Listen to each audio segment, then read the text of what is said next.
पद्मिनी का महल मैं आपको दिखाने के लिए यहाँ लाया हूँ। ये उसी का ही पार्ट है। पार्ट मतलब पद्मिनी का महल, यानी कि रानी पद्मिनी का जो महल बना हुआ है पानी के बीच में बना हुआ है, जो बाहर से जाने के बाद लेफ्ट साइड से देख सकते हैं। या अंदर एक विंडो है, वहाँ से भी देखा जा सकता है। तो रानी पद्मिनी का जल महल पानी के बीच में बनाने का कारण ये है कि रानी पद्मिनी राजस्थान की नहीं थी। रानी पद्मिनी राजस्थान की नहीं थी। रानी पद्मिनी रहने वाली थी श्रीलंका के पास में, एक समुद्र के बीच में एक टापू है जिसको कहा जाता है स्लोंग द्वीप। स्लोंग की रहने वाली थी, राजा कंधारू उनके पिता का नाम था।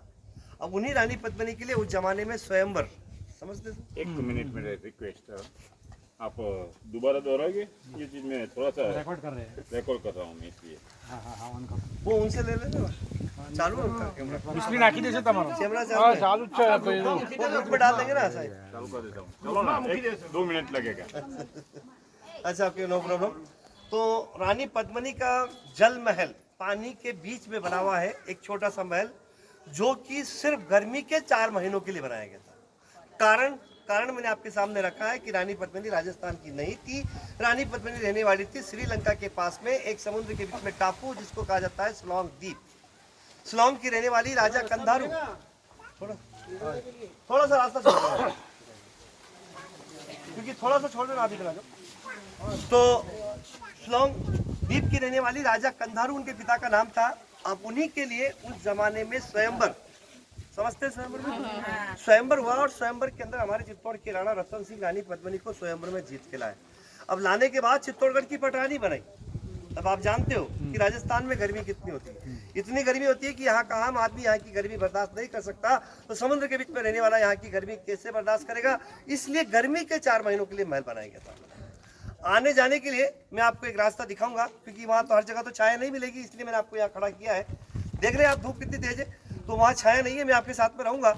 यहाँ से एक प्लेटफॉर्म है, उस प्लेटफॉर्म के नीचे से कुछ सीढ़ियाँ जाती है और सीढ़ियाँ उतरने के बाद दासियाँ उनको बोर्ड में बैठाती और अपने महल में छोड़ा करती थी।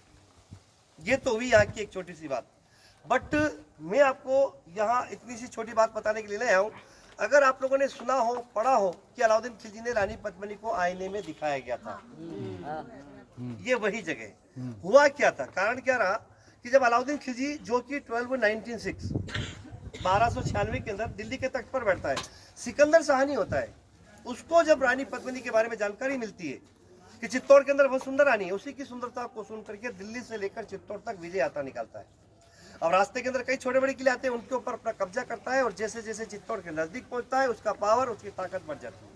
यहाँ आने के बाद जब इस किले के बारे में जानकारी देता है कि किले के अंदर जाने के लिए 7 गेट, 7 दरवाजे पार करना, 13 किलोमीटर का सेफ्टी दीवार, उसको लगता है कि इस किले के ऊपर अटैक करना इम्पॉसिबल है। लेकिन वो क्या करता है, इस किले का लीक पॉइंट पकड़ता है, कमजोरी पकड़ता है। कमजोरी क्या थी कि पहले के जमाने में, आज तो मैंने कहा कि 4 से 5 हजार लोग रहते हैं, लेकिन उस जमाने में राजा अपनी प्रजा के साथ रहते थे। 60 से 65 हजार लोग इस किले के अंदर उस जमाने में रहा करते थे। उन लोगों के लिए पर्याप्त मात्रा में अनाज किले के अंदर नहीं होता है। जगह इतनी बड़ी है लेकिन अनाज की जगह इतनी नहीं है, तो खेती होती थी किले के बाहर, उसी खेती पर कब्जा किया जाता है। किसानों को पकड़ करके बंदी बनाते हैं। इम्पोर्ट एक्सपोर्ट, आयात निर्यात, जो कुछ गेहूं, चना, बाजरा अगर किले के अंदर नहीं आएगा तो प्रजा को प्रॉब्लम आएगी। जब धीरे धीरे राणा रतन सिंह को इस बात की प्रॉब्लम आने लगती है तो राणा रतन सिंह अलाउद्दीन खिलजी को लेटर भेजते हैं, उससे पूछते हैं कि आपको क्या चाहिए। तो खिलजी जवाब देता है कि मैं यहाँ किसी प्रकार की लड़ाई के लिए नहीं आया हूँ, मैंने सुना है कि आपकी रानी इतनी सुंदर है, पानी पीती तो उसके गले से दिखाई देता है, बस यही चमत्कार देख करके हम लोग चित्तौड़ शहर छोड़ देंगे। राणा रतन सिंह इतने दयालु होते हैं कि अपनी प्रजा के लिए उससे कंप्रोमाइज कर लेते हैं। अपनी प्रजा के लिए उनसे कंप्रोमाइज किया जाता है, संधि हो जाती है और संधि होने के बाद में लेटर का जवाब देते हैं कि अगर आप हमारी रानी की प्रशंसा सुन करके यहाँ आए हो तो हम अपनी रानी का चेहरा आपको दिखाएंगे, लेकिन फेस टू फेस नहीं, एक आईने के जरिए। इस तरीके से इतिहास लिखा गया था। इसी इतिहास के आधार पर एक रूम है जो मैं आपको एक रूम दिखाऊंगा, वहां पर कुछ आईने पद्मावत मूवी बनने से पहले थे। प्रेजेंट टाइम में वहां पर एक भी आईना नहीं है। आईना नहीं होने का कारण ले गए क्या? मूवी वाले ले गए। वही कारण यही है कि जब मूवी वालों से ये पूछा गया कि आप जब 1303 1296 से लेकर के 1303 की हिस्ट्री बता रहे हैं, तो क्या आप बता सकते हैं कि ये जो लोकल आईने आपने लगाए, क्या ये वो आईने उस जमाने के थे?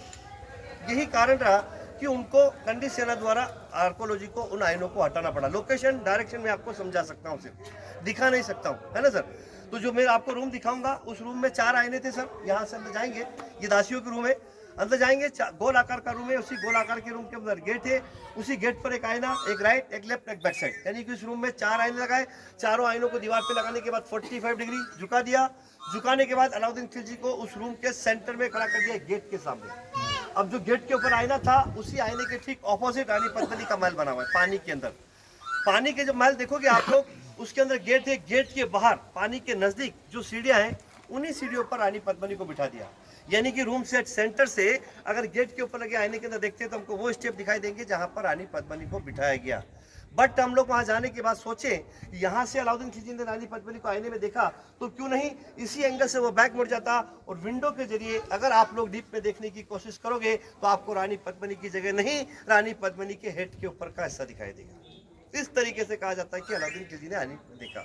देखने के बाद हमारे घर कोई गेस्ट आता है, हम क्या करेंगे, यहाँ पे अपने गेस्ट को किले के बाहर तक ड्रॉप करने के लिए जाते। राणा रतन सिंह अलाउद्दीन खिलजी को फोर्ट के बाहर तक ड्रॉप करने के लिए गए। जैसे फोर्ट के बाहर पहुंचे, उसको मौका मिला और मौका मिलते ही अलाउद्दीन खिलजी राणा रतन सिंह को धोखे से बंदी बनाता है। बंदी बनाने के बाद में रानी पद्मिनी की मांग रखता है लेटर के जरिए। अब जब रानी पद्मिनी लेटर पढ़ती है तो सोचती है कि राणा के साथ धोखा हुआ है। उस धोखे का जवाब देने के लिए रानी पद्मिनी जितनी सुंदर थी उतनी माइंड से काम लेती है, उस लेटर का जवाब देती है, मैं आपके पास आने के लिए तैयार हूँ, लेकिन अपनी दासियों के साथ में। समझ में आ रही है ना दासियां? उनके लिए आपको 700 पालकियां किले के अंदर भेज दीजिए, हम हमारी दासी के साथ आपके पास आने के लिए तैयार है। खिलजी इस बात पर एग्री हो जाता है। 700 पालकियां किले के अंदर आती है, तो उन्हीं पालकी के अंदर रानी पद्मिनी के चचेरे भाई थे गोरा और बादल। उनको अपने नजदीक बुलाती है, एक प्लानिंग समझा देती है कि आप इन सभी पालकी के अंदर 2-2, 3-3 सैनिकों को बैठा दो, लेकिन लेडीज की पोशाक में। एक एक पालकी के अंदर 2-2, 3-3 सोल्जर सैनिक लेडीज के